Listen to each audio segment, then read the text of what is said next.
কথায় বলে যার শেষ ভালো তার সব ভালো, তাই শেষটা মিষ্টিমুখ দিয়েই না হয় হোক। আজকে বানিয়েছি ছানার পায়েস। ছানার পায়েস করার জন্য প্রথমে 500 দুধ ভালোভাবে জাল দিয়ে ঘন করে নেব, আর আরেক দিকে 1 লিটার দুধ জালে বসিয়ে ছানা কেটে নিয়েছি। 500 দুধ যখন ঘন হয়ে মোটামুটি 250 মতো হয়ে যাবে, তখন ওর মধ্যে দেব গুড়। গুড়টা গলে গেলে একদম দুধটা রেডি হয়ে যাবে, তখন তার মধ্যে দিয়ে দেব ছানাগুলো।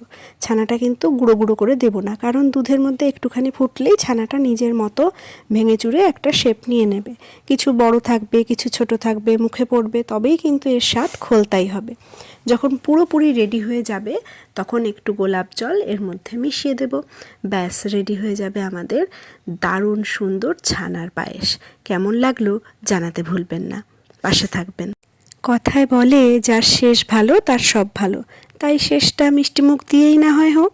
আজকে বানিয়েছি ছানার পায়েস। ছানার পায়েস করার জন্য প্রথমে 500 দুধ ভালোভাবে জাল দিয়ে ঘন করে নেব, আর আরেক দিকে 1 লিটার দুধ জালে বসিয়ে ছানা কেটে নিয়েছি।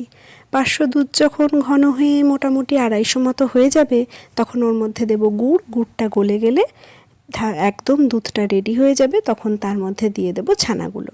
ছানাটা কিন্তু গুঁড়ো গুঁড়ো করে দেব না, কারণ দুধের মধ্যে একটুখানি ফুটলেই ছানাটা নিজের মতো ভেঙে চুরে একটা শেপ নিয়ে নেবে। কিছু বড় থাকবে, কিছু ছোট থাকবে, মুখে পড়বে, তবেই কিন্তু এর স্বাদ খোলতাই হবে। যখন পুরোপুরি রেডি হয়ে যাবে, তখন একটু গোলাপ জল এর মধ্যে মিশিয়ে দেব।